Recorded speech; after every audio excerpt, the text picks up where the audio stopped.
Indulgência, a virtude, é o tema da entrevista de hoje. Acompanhe.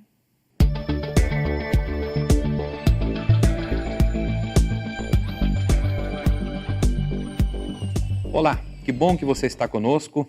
Começa agora o nosso quadro de entrevistas, o nosso bate-papo do programa Vida em Foco. No estúdio aqui conosco hoje, Dineu de Paula.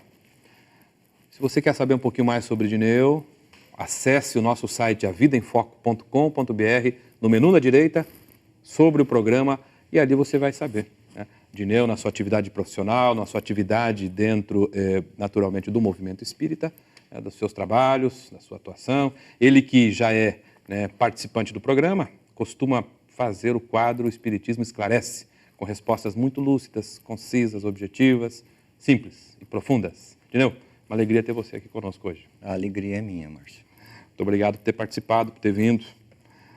Dineu, o tema nosso hoje é indulgência. Kardec faz menção a esse termo em resposta à pergunta 886 de O Livro dos Espíritos. A pergunta é: qual o sentido da caridade conforme entendia Jesus? E os Espíritos respondem a ele: indulgência, né?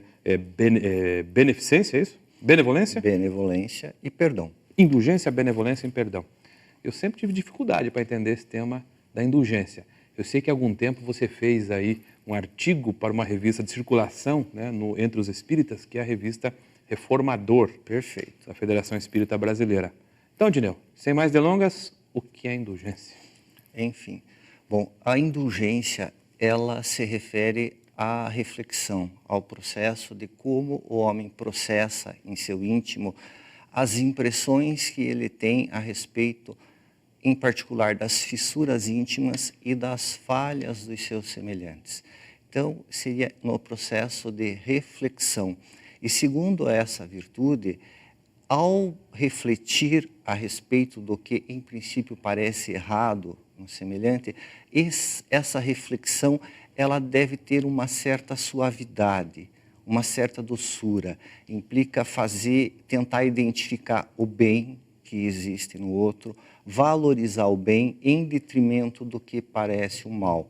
Então, buscar encontrar desculpas justas, decentes, para aquela conduta que parece estranha. Então, seria realmente fazer um juízo suave e lançar um olhar generoso, um olhar doce à conduta e aos vícios do semelhante. Você mencionou aí fazer juízo, Dineu. Perfeitamente. Entre nós, os religiosos, tem aí um valor que me parece se chocar com essa opinião, a de que nós não devemos julgar o nosso semelhante. Perfeito. Como é que fica isso? Realmente, há uma passagem, salvo engano, do Evangelho segundo São Mateus, em que Jesus disse: não julgueis para que não sejais julgados. Eu vou me socorrer de um princípio que se usa para interpretar o direito e que se chama do princípio da interpretação inteligente, que diz que você nunca pode interpretar uma regra ou um instituto de uma forma que aquilo conduza a uma conclusão absurda que torne impossível a vida social, certo? Então, é impossível viver sem refletir, certo? Eu, ao viver, ao analisar as coisas da vida, eu reflito.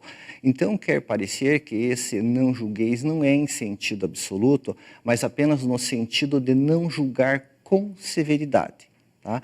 Porque, afinal de contas, seria realmente um contrassenso que eu observasse uma conduta escandalosa, eu ficasse sabendo, por exemplo, de agressão a uma criança, de atos de pedofilia. Eu vejo alguém roubando uma velhinha na rua, batendo em alguém, e eu não julgo porque eu não sei se é errado. Isso é uma tolice arrematada. Então, não é essa interpretação absoluta que se tem. E isso é possível. Veja, Jesus, também no Sermão da Montanha, ele falou na bem-aventurança dos que sofrem e dos que choram. Mas muita gente que sofre e chora reclama de Deus o tempo inteiro e inferniza a vida dos outros. Certamente não é qualquer sofredor que é bem-aventurado, que se encaminha para a plenitude. Então, da mesma forma, também esse julgamento não é em sentido absoluto, ou seja, quando confrontado com os equívocos do seu semelhante, não julgue com severidade, julgue com benevolência. Então, parece que você parte do princípio de que o julgamento é uma coisa inevitável, é automático, faz parte do nosso... não tem como escapar. Vejam, o que é a moral? A moral é a regra de bem proceder, de distinguir o bem do mal. Para distinguir o bem do mal, eu tenho realmente de refletir a respeito. Eu vejo uma conduta errada, e isso é até uma característica da humildade, porque a humildade permite que eu aprenda com os erros dos outros. Então, eu vejo uma determinada conduta de uma pessoa e percebo que aquilo provoca a volta dela, na família, e eu acho que eu não quero aquilo para mim. Então, eu fiz uma reflexão, aquilo não serve. É algo que me ajuda a progredir. Tá? Então, é inevitável refletir. Só que, como eu digo, sempre com suavidade. Você já, uma questão particular, você como juiz, como magistrado, você já teve dificuldade em relação a isso? Algum conflito alguma vez? Entre talvez uma incompreensão religiosa, um valor religioso que vem aí sendo estabelecido há séculos e o exercício da profissão? Sempre existe uma crise que, na verdade, em teoria, é tudo muito simples. Tá? Mas a hora que você começa a fazer, tudo muda de figura, certo? E eu posso dar um exemplo muito específico, porque eu fiz assessoria de uma juíza durante 3 anos antes de eu próprio virar juiz, entende? Então eu sabia como ela pensava e simplesmente ia na linha do que ela refletia, do que ela pensava e fazia porque era ela que assinava. A hora que mudou, a hora eu lembro o primeiro dia que eu sentei na cadeira e que era eu que tinha que fazer, mudou completamente, tudo mudou, entende? Naquele ano eu ganhei os meus cabelos brancos, entende? Tudo fica muito mais difícil quando na vida é a gente que tem de fazer. Quiser eu ganhar cabelo branco, Dineu. A gente vai para o nosso intervalo e daqui a pouquinho volta a falar do tema indulgência. Fique conosco. Aguarde um instante só. Vamos para um breve intervalo e logo voltaremos com a segunda parte da entrevista. Não saia daí.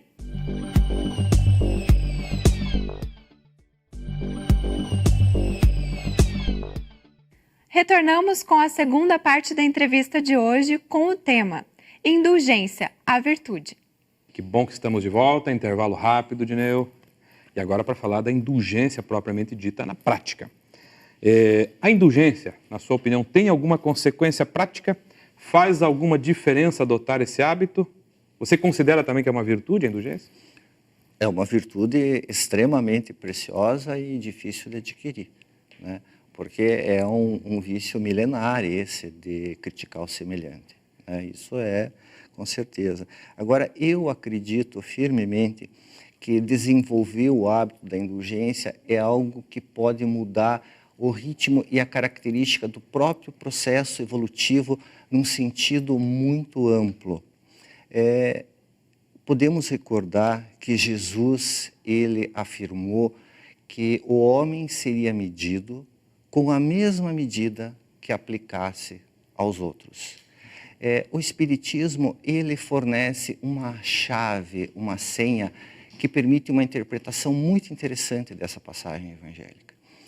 O Espiritismo, ele apresenta Deus não com características humanas, não um Deus antropomórfico, com os vícios e as paixões humanas, mas ele apresenta Deus como uma inteligência cósmica, suprema, que cria e dá origem a todas as coisas. E essa inteligência cósmica, ela rege o mundo com base em leis perfeitas, leis plenas de justiça e de misericórdia. Mas tem uma peculiaridade interessante, que essas leis, elas se encontram inscritas na consciência de cada ser. Tá? Então, a resposta da lei divina é algo natural, é algo automático, não é Deus ou alguém anotando num caderninho o que a pessoa fez de bom e de mal e dando consequência. Então, é a minha consciência. E a forma como eu sou habituado a refletir molda o juiz que existe na minha consciência. Então, se eu sou uma pessoa extremamente severa, contundente, não deixo passar a mínima falha, tudo eu quero tirar em pratos limpos, tudo eu quero levar até as últimas consequências, eu crio em meu íntimo um juiz extremamente severo. O problema é que eu sou falível, porque eu sou humano, Eu estou me construindo ainda. Deus criou todos os espíritos perfectíveis, mas não perfeitos. Então, é natural que de vez em quando eu erre. Só que se eu criei um juízo extremamente severo na minha consciência, a menor falha, eu atraio naturalmente para a minha vida certas expiações muito dolorosas. Tá? Ao passo que se eu me habituo com um olhar indulgente, um olhar suave, um olhar doce para o meu semelhante, o meu juiz interno tem uma outra conotação. E isso muda tudo, entende? A minha caminhada evolutiva, a partir do momento que eu me suavizo com o outro, a própria vida se torna mais suave para mim. E há um exemplo que vem do Evangelho que é muito interessante, que se trata da negação de Pedro. Neste livro aqui, Boa Nova, que é do espírito Humberto de Campos, mediante a psicografia de Francisco Cândido Xavier, certas passagens do Evangelho elas são explicitadas e você consegue perceber a intimidade do convívio de Jesus com os apóstolos.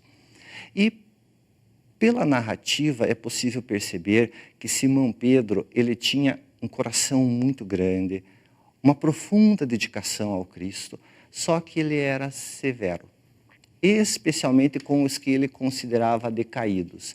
Ele era muito severo com as que ele considerava as mulheres de má vida. Tá? Então ele tinha esse vício da severidade. E se formos recordar, com exceção de João, todos os outros discípulos fugiram na hora que Jesus foi crucificado. Todos, só ficou João ao pé da cruz com algumas mulheres. Só que a lição de Simão Pedro foi muito severa, tá? Porque para ele houve toda aquela simbologia envolvida que Jesus disse para ele que antes a noite, que antes, o galo cantasse. Exatamente, antes que o galo cantasse, ele ia negar Jesus por 3 vezes. Então teve todo um contexto para que ficasse muito marcante para ele a fragilidade dele. Tá? Isso não é por uma crueldade, entende? Na verdade, a lei é educativa. Então, a partir do momento que eu sou severo, a lei vai me propiciar recursos para que eu canse da severidade. Tá? Então, é nesse sentido que é muito importante. Como eu quero que a minha evolução seja? Eu quero que os meus erros sejam tratados com suavidade? Eu quero realmente uma evolução tranquila? Evidentemente que eu quero acertar, eu me esforço por acertar, mas às vezes eu erro. Então, é uma opção minha. Como vai ser? Vai ser pela severidade ou pela suavidade? Se é pela severidade, é o olhar que eu lanço para o outro. Eu que escolho. Então, é uma consequência prática muito importante. Dineu, a última questão ainda. E no dia a dia, ser indulgente interfere de algum modo na vida social, familiar, profissional? Eu não tenho a menor dúvida disso e eu acho que, em especial, na manutenção das relações. Porque é do cerne da indulgência que eu valorize o bem que há no outro. Eu procuro o bem. O bem é ressaltado. Eu opto por valorizar o bem. Tá? E muitas vezes se vê reclamações de relações a respeito de que alguém fez alguma coisa que se tornou imperdoável. Entende? Então, tem um amigo que foi fiel e foi bacana a vida inteira e falhou em determinado dia. Entende? Ou o companheiro é perfeito, o esposo tem uma série de virtudes, mas esqueceu o dia do aniversário de casamento. Ou o filho é uma pessoa bacana, que estuda, que é obediente e respeitoso, mas é bagunceiro. Tá? E daí, justamente, o olhar é focado para o defeito. Entende? Muitas vezes se esquece todo o contingente de virtudes. Se eu olho tudo que a pessoa tem de bom e valorizo tudo que ela tem de bom, é muito fácil eu gostar dela e eu relevar. Ao passo que, se meu olhar é exclusivamente para aquela falha, eu começo a romper relações, amizades, casamentos, eu me indisponho com meus filhos, eu me torno uma pessoa difícil no trabalho, porque é um mau hábito que eu tenho. Eu posso perfeitamente, a cada momento, olhar o bem, olhar o conjunto e o contexto e identificar. Essa pessoa tem esse problema, mas ela tem tantas virtudes, ela é tão boa, a vida inteira foi legal, um dia não foi. Dá para valorizar o bem da pessoa. Dineu, Muito obrigado pela sua participação. Eu que agradeço. Respostas extremamente úteis, profundas, simples. E a você que nos acompanhou, espero que você tenha aproveitado. O nosso programa continua. Se você deseja fazer alguma pergunta, tiver alguma dúvida, inclusive em relação ao tema, né, que merece aí, realmente a nossa reflexão, contato@avidaemfoco.com.br. Fique conosco, porque a Vida em Foco continua.